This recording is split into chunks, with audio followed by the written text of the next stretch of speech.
So following World War II, there was a boom in downtown retail in Roanoke, and a lot of stores had expanded and a lot of new stores had come into the downtown area. And so the Roanoke Merchants Association, which always promoted the Christmas shopping season with street decorations and Christmas parade, was looking for something new, something different to hype the season. And so they sent out a letter to the merchants to come up with ideas that they might try, and Roy Kinsey of the Kinsey Sign Company came up with the idea of a huge neon star. And it was his idea to place it on the top of Mill Mountain.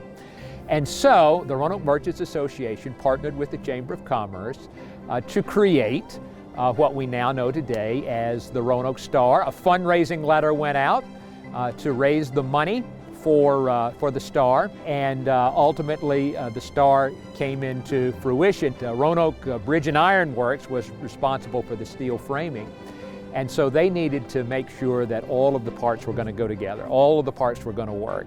But they didn't want to wait until they got up here on top of the mountain to see if that was the case. So the Roanoke Star was actually laid out originally on the tarmac of the Roanoke Airport. The lighting of the star was to be the night before Thanksgiving in 1949. And at 8 o'clock on that day, the star was turned on. There was a ceremonial switch flipped by Mayor A.R. Minton of the city of Roanoke, but the actual switch to light the star was turned on by Bob Kinsey, Roy Kinsey's son, as he was around in some shrubbery with the actual cord that went to the star in his possession. So the star came on, and A.R. Minton, when he flipped the ceremonial switch, proclaimed for the very first time that Roanoke would be known as the Star City of the South. And so that kind of motto or mantra stuck for the city, and it has ever since because of the star behind me. And so that was really how the idea for the star germinated as an effort to promote downtown retail shopping, with the idea that it would actually be just temporary, that after the Christmas season was over, the star would be disassembled and taken down. And Roanokers loved it so much, it endeared itself to the citizens of the city so much that it, over time, obviously became a permanent fixture here on the mountain. The Roanoke Star has been used in a variety of ways over the decades since its illumination in 1949. Obviously, it has become the city's signature symbol. And so we became known in '49 as the Star City of the South because we had the largest man-made neon star in the world atop Mill Mountain. But over the years, the star has been used in a variety of ways to emphasize certain things. And so in the late 1950s, and for a couple of decades thereafter, it became a way to promote traffic safety. And so a lot of folks who lived in Roanoke at that time would remember that if there was a traffic fatality within the Commonwealth of Virginia, the next night the star would not burn white, but would be illuminated red. Then, of course, in 1976, when the nation celebrated its bicentennial, the star was turned red, white, and blue.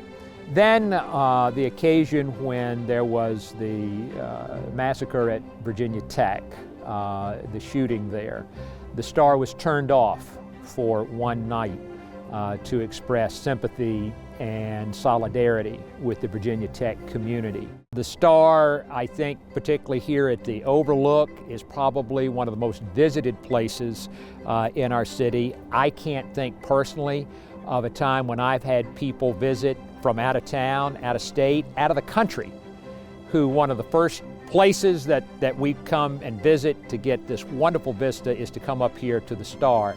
And the star really, I think, kind of helps us tell Roanoke's story, really, because it tells about a time when Roanokers thought big and dreamed big about how to promote Roanoke.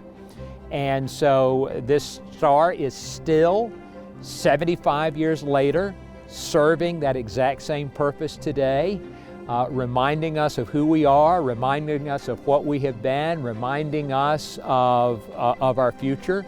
in terms of its illumination and in terms of having really one of the unique things in all the world. No other city has an icon like this.